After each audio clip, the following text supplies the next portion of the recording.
Bloodborne pathogens, or BBPs, are serious viral infections that can make you seriously ill. And they can be passed on to you if you're exposed to someone's infected blood or other body fluids containing visible blood. Don't assume that children that young can't possibly be infected. Bloodborne pathogens have no respect for age. In truth, there's no way to know for sure if anyone at your facility is infected. That's why BBPs can be so dangerous. Your best defense against infection is understanding bloodborne pathogens and following established safety procedures. So let's talk about BBPs. There are three that pose a risk: hepatitis B virus and hepatitis C virus, which affect the liver, and human immunodeficiency virus, which compromises the immune system.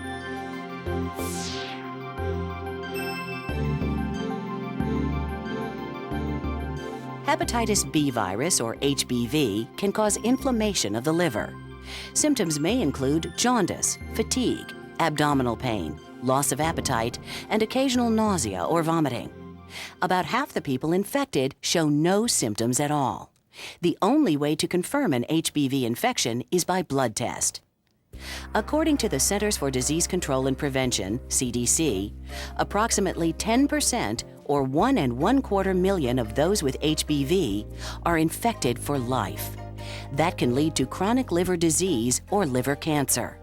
In fact, more than 5,000 people die each year from HBV-related liver problems. Of the bloodborne infections, hepatitis B virus is the most easily transmitted. Fortunately, there is an effective vaccine, and it may be available through your facility.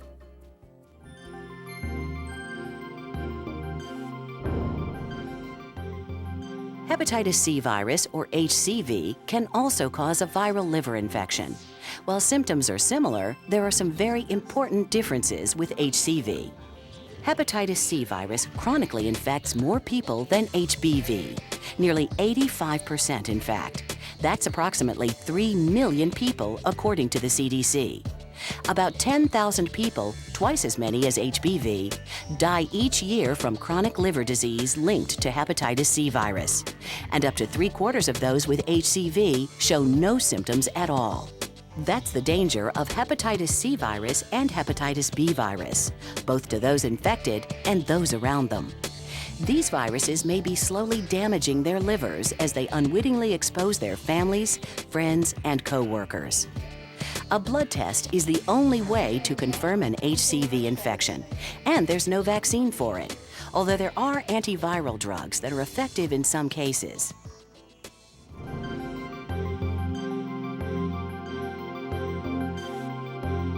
Human immunodeficiency virus, or HIV, attacks the immune system. The body eventually becomes unable to fight infection. The CDC estimates that between 800,000 and 900,000 people in the United States are HIV positive. Many of them lead normal lives for years and can appear to be healthy. But HIV can be a precursor to AIDS. Fortunately, the number of people who go on to develop AIDS is falling because of improved treatments. But there is no vaccine and no cure for HIV.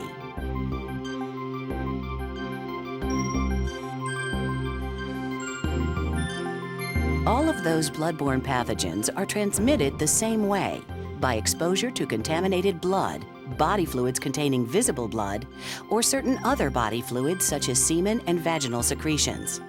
Most commonly, that involves unprotected sex or sharing needles with someone who's infected.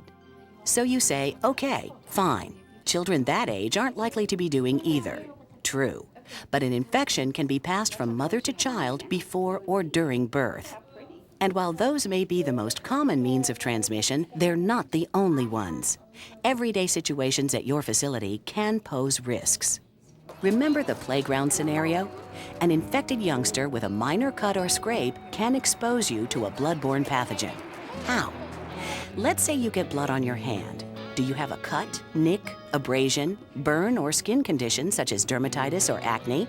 That's enough to compromise your skin's natural protection. A bloodborne pathogen can be passed to you if your broken skin comes in contact with that child's infected blood. Maybe you don't have broken skin, but you rub your eyes or nose or use your lip balm. Guess what? You've just transferred the infected blood to your mucous membranes, and that's another transmission route for a blood-borne virus. You can also be exposed if you're cut by a sharp object contaminated by infected blood. And that's why it's so important for you to become aware of the potential dangers in those everyday situations and learn how to protect yourself.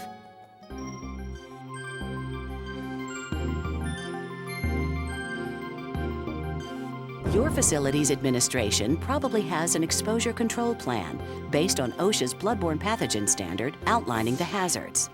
And there are established systems and procedures to help you reduce risk of exposure. The first and most important thing to do is consider all blood, or any substance containing visible blood, to be potentially infected with BBPs. And the best way to protect yourself and others is surprisingly simple. Use soap and water. If you've been exposed to potentially contaminated material, wash your hands immediately. That's your single most effective technique for reducing the spread of bloodborne infection. But you have to do it right. Wash your hands and any exposed skin for 10 to 15 seconds with non-abrasive soap and water. Then rinse thoroughly. If the possible exposure involves your eyes, mouth, or nose, flush them with plenty of water. Dry with a clean disposable towel. Afterward, be sure you report the potential exposure to your supervisor. It probably goes without saying, but there are also some common sense things to avoid in the event of possible exposure. Until you've thoroughly washed up, don't eat, drink, or smoke. Never apply cosmetics or lip balms. And if you wear contacts, don't touch them.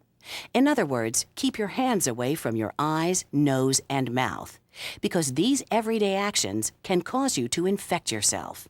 Simple? Sure, but extremely effective in preventing the spread of bloodborne infections.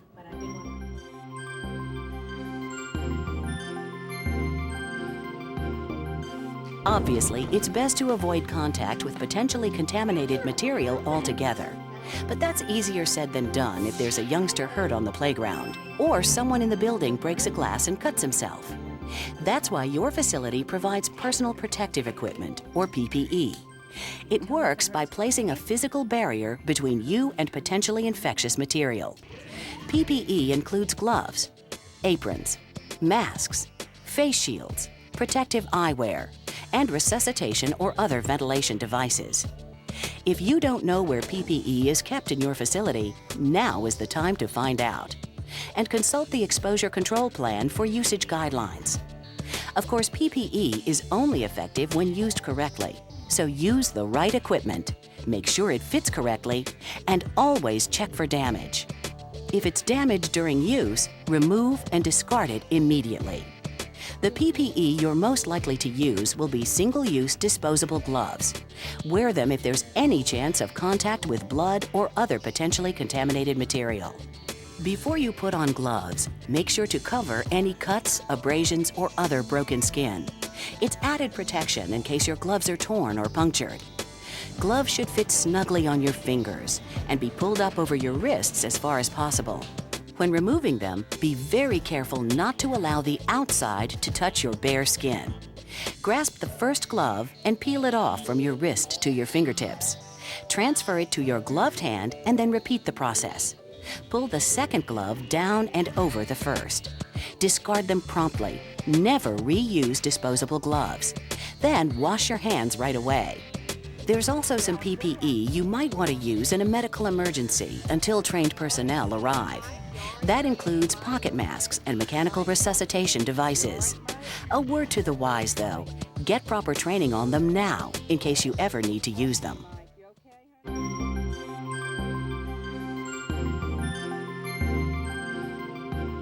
Good housekeeping is everyone's responsibility. Your facility exposure control plan specifies methods and schedules for dealing with potentially contaminated substances or surfaces. But here are a few general guidelines. If there's a possibility that equipment or surfaces in your facility have been contaminated, clean them as soon as possible. Then treat them with an appropriate disinfectant. Never use your hands to pick up broken glass or other sharp objects, not even if you're wearing gloves, because they can be punctured. Always use a broom and dustpan, or call a custodian. Don't tamp down trash with your hands or feet. Sharp materials such as glass or cans might puncture your skin through your shoes or gloves. Instead, hold the bag away from your body and shake down the trash in the bag. Handle contaminated laundry as little as possible and wear gloves. Transport it in leak-proof bags or containers. Never put potentially infectious material, broken glass, or other sharp objects in the trash. Instead, seal them in specially marked containers. Finally, make a practice of regularly inspecting and disinfecting bins, trash cans, and other reusable receptacles that could become contaminated.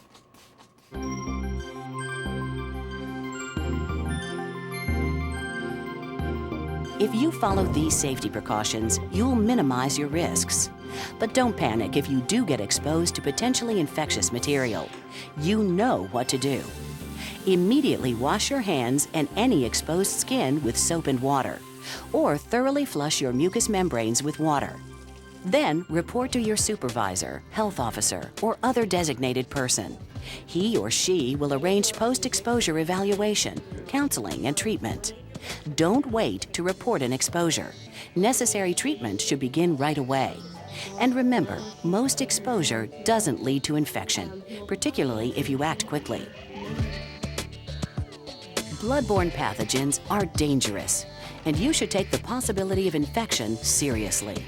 Protect yourself, your colleagues, and the children in your care by knowing the facts and taking every precaution to prevent the spread of BBPs.